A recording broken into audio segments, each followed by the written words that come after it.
Welcome back to the year 1985 as we continue our look at the Transformers toy line by Hasbro. Last time, we checked out the Autobot car Trax, one of the new Autobot warriors added in the second wave. However, not all Autobots are warriors, and many would prefer peace, like the Autobot scientist Perceptor and the animal-loving Autobot geologist Beachcomber.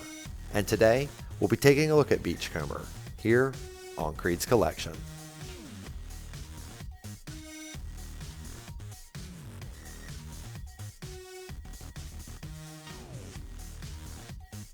Hey, welcome back to another episode of KREED'S Collection. Today we're checking out the Autobot geologist Beachcomber from the 1985 Transformers toy line by Hasbro. Beachcomber is a peace-loving Autobot with no interest in warfare. He would much rather take a long, solitary trip into the desert or along the coastline. He often feels the need to relax and is considered laid back to the point of basically being a hippie. His personality is in direct contrast, though, to his vehicle mode of a Chenoweth fast attack vehicle, which is designed for desert combat.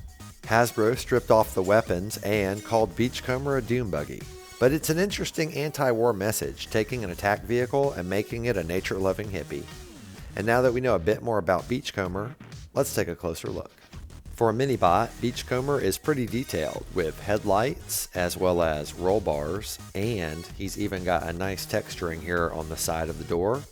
And he has something that I absolutely love in Transformers, rubber tires. For some reason, many Transformers have plastic tires, but Beachcomber is one of the lucky ones.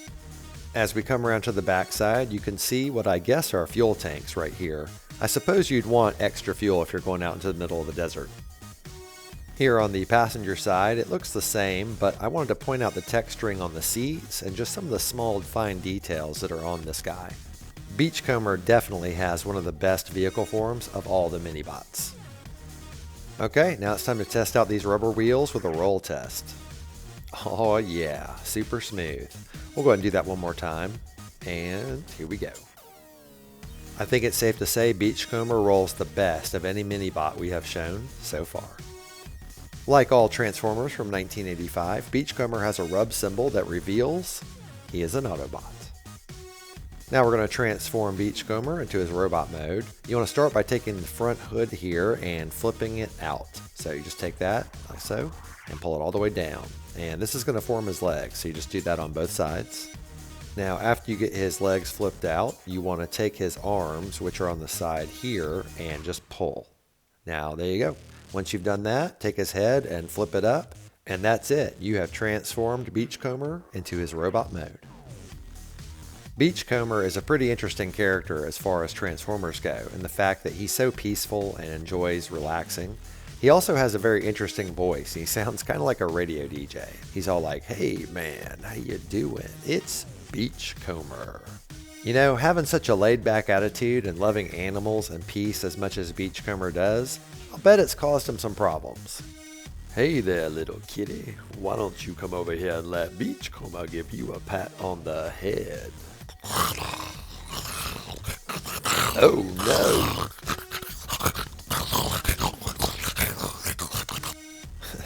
All jokes aside though, Beachcomber, while a pacifist, is known to pick up a weapon if he's called upon.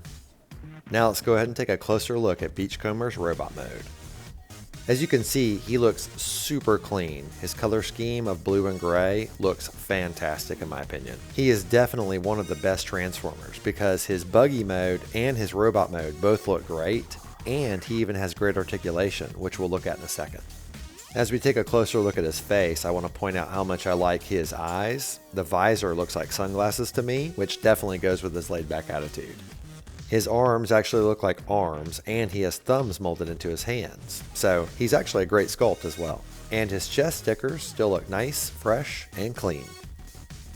Beachcomber's legs and feet also look really nice, and from top to bottom, I'd say he's one of the best looking Transformers by far. Now we're going to go ahead and take a look at Beachcomber's articulation. So he actually has a bendable knee that can bend all the way up if you want. Beyond 90 degrees, as you can see, all the way up, because it's part of his transformation. His arms can go up and all the way around full 360 if you like. His head can also look down, which gives him 5 points of articulation, putting him on par with most action figures and well beyond most Transformers.